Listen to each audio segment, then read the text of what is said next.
Hello दोस्तों, आज मैं आपके लिए एक बहुत ही लोकप्रिय कहानी लेकर आया हूँ।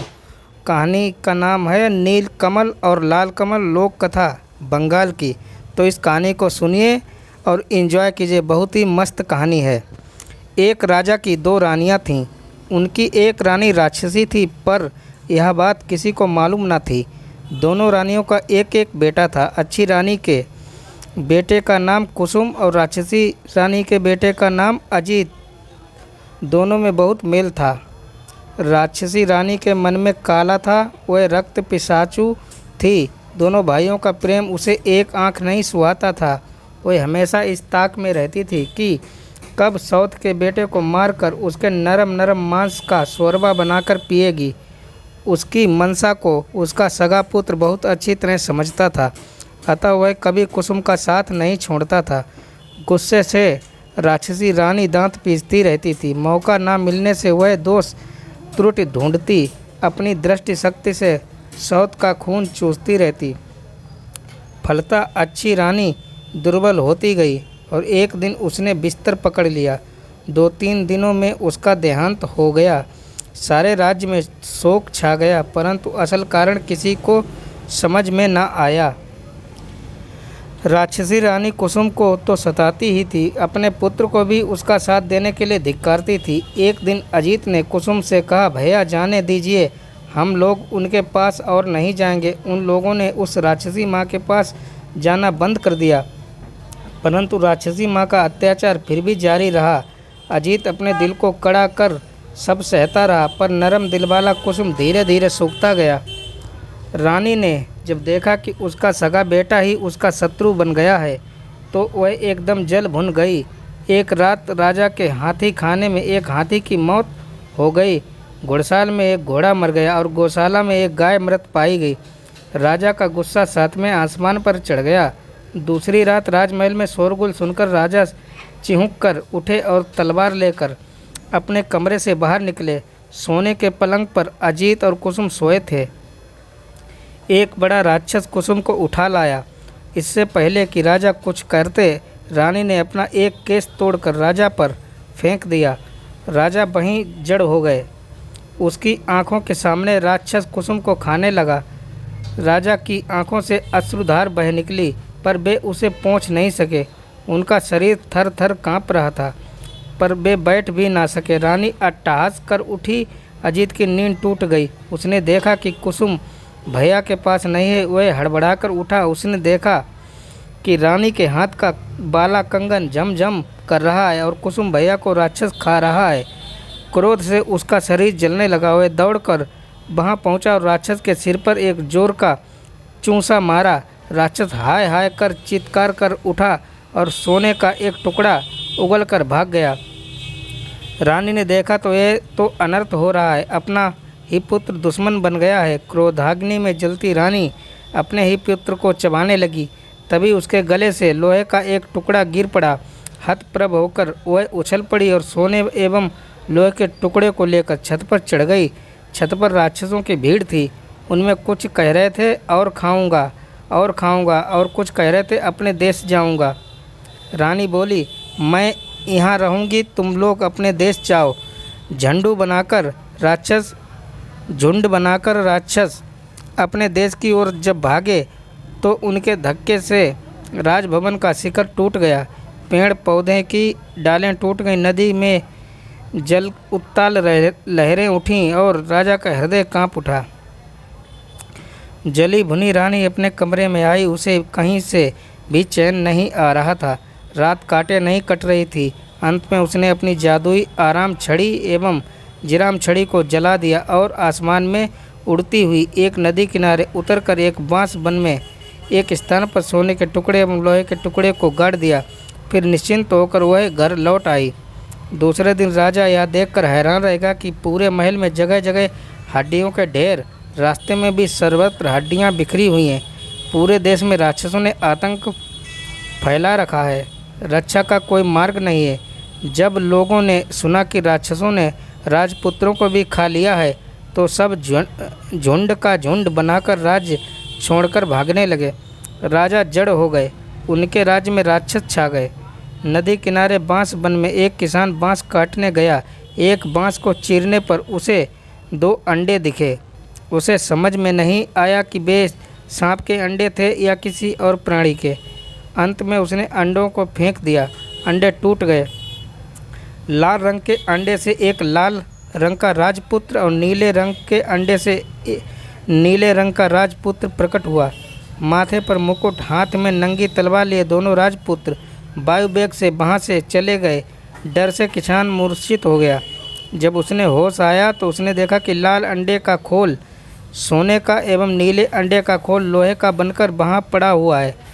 किसान ने लोहे वाले खोल से अपने लिए एक हंसिया और सोने वाले खोल से अपनी पुत्र वधू के लिए एक बाजूबंद बनवा दिया। दोनों राजपुत्र चलते चलते एक राज्य में पहुँचे। वहाँ बड़े बड़े राक्षसों से लोग डरे सहमे रहते थे। राजा रोज मंत्री नियुक्त करते पर राक्षस उन्हें खा जाते, एक परिवार के लोगों को खा जाते।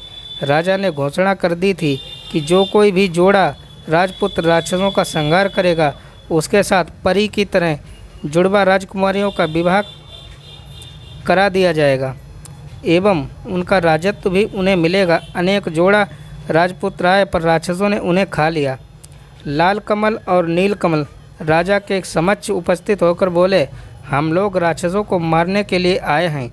उन्हें देख राजा के मन में आशा निराशा के भाव उठे पर अंत में बोले, ठीक है। नील कमल और लाल कमल नंगी तलवार लेकर एक कमरे में छुपकर बैठ गए। धीरे धीरे रात गहराने लगी। कोई भी राक्षस नहीं आया और एक पहर बीता तब भी कोई नहीं आया। आधी रात बीतने पर भी कोई नहीं आया।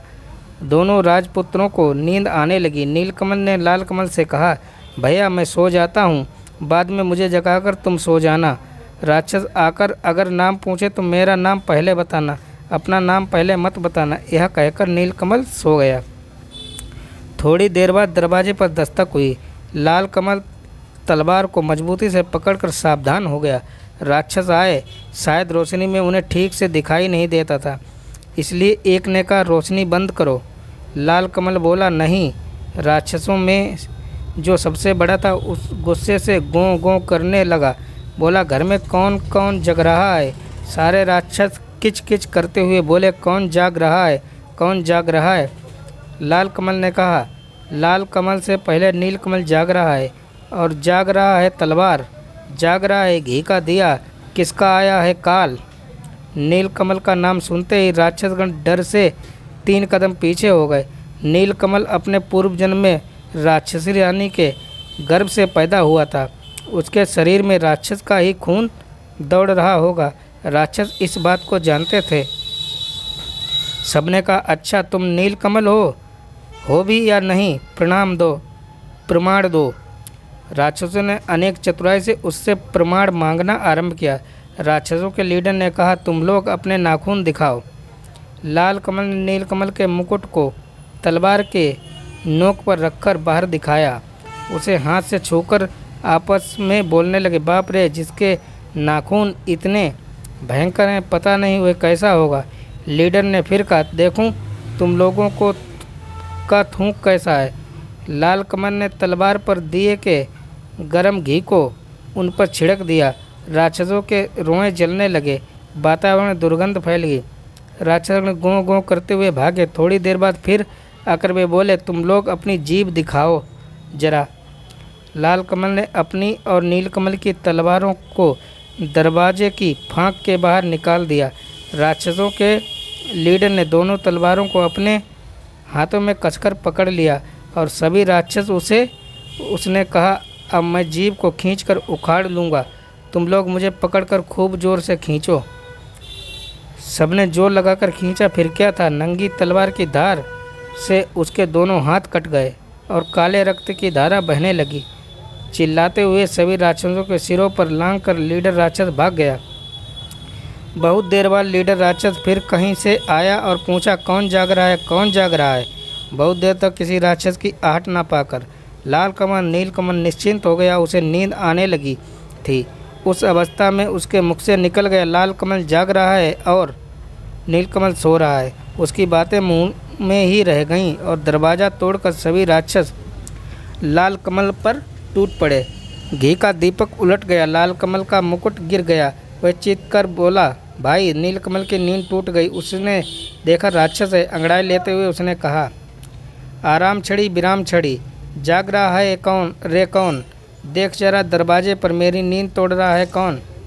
नीलकमल की आवाज़ सुनते ही सारे राक्षसों की सिट्टी पिट्टी गुम हो गई। वे अधमरे हो गए। नीलकमल ने घी के दिए को जलाया, फिर सभी राक्षसों को तलवार से काट डाला। राक्षसों को मारकर हाथ मुंह धोकर दोनों निश्चिंत होकर सो गए।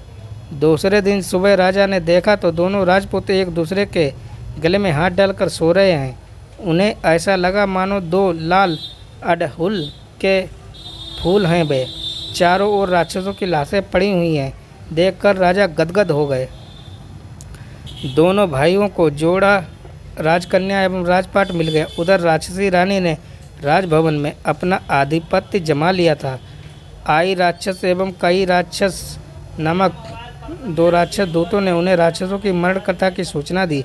सुनकर रानी हतप्रभ होकर अपनी छाती पीटने लगी और बोली, आई रे काई रे, अब तो मैं नहीं बचूंगी रे। राक्षसी रानी के कहने से आई काई दोनों राक्षस दूत सिपाही का भेष धारण कर नीलकमल एवं लालकमल की राजसभा में गए और बोले, छाती में कील पीठ में कील, हमारे राजा को जब तक राक्षसों के सिर का तेल नहीं दिया जाएगा उनकी बीमारी दूर नहीं होगी।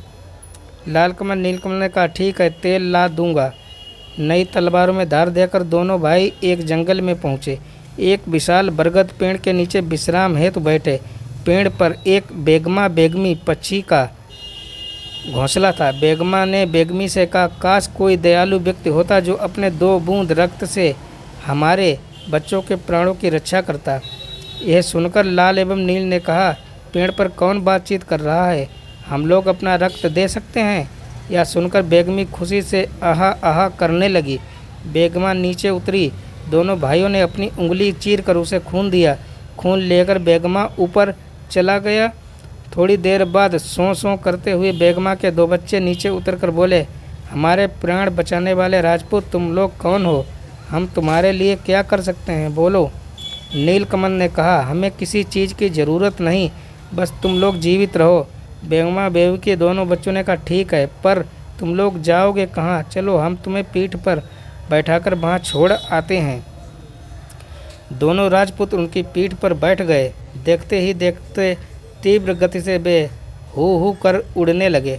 नदी, नाले, जंगल, पहाड़, चंद्र, सूर्य को पीछे छोड़ वे शून्य में उड़ने लगे। 7 दिन 7 रात लगातार उड़ने के बाद 8वें दिन वे एक पहाड़ पर उतरे। पहाड़ के नीचे मैदान, मैदान के उस तरफ राक्षसों का देश। नीलकमल ने कुछ उड़द के दाने चुनकर लालकमल के कोंच में रखते हुए कहा, लोहे की उड़द चबाने के लिए वे कहेंगे तो इसे चबाना। इसके बाद वे आगे बढ़ने लगे। मैदान को पार करते हुए राक्षसों ने एक दल ने उन्हें घेर लिया और वे चिल्लाने लगे, हाऊ माऊ काऊं, मानुष गंध पाऊं, पकड़ पकड़ कर खाऊं। उन्हें देखते ही नीलकमल ने चिल्लाकर कहा, नानी माँ, हम लोग आए हैं, तुम्हारा नीलकमल गोद में उठाकर हमें ले चलो।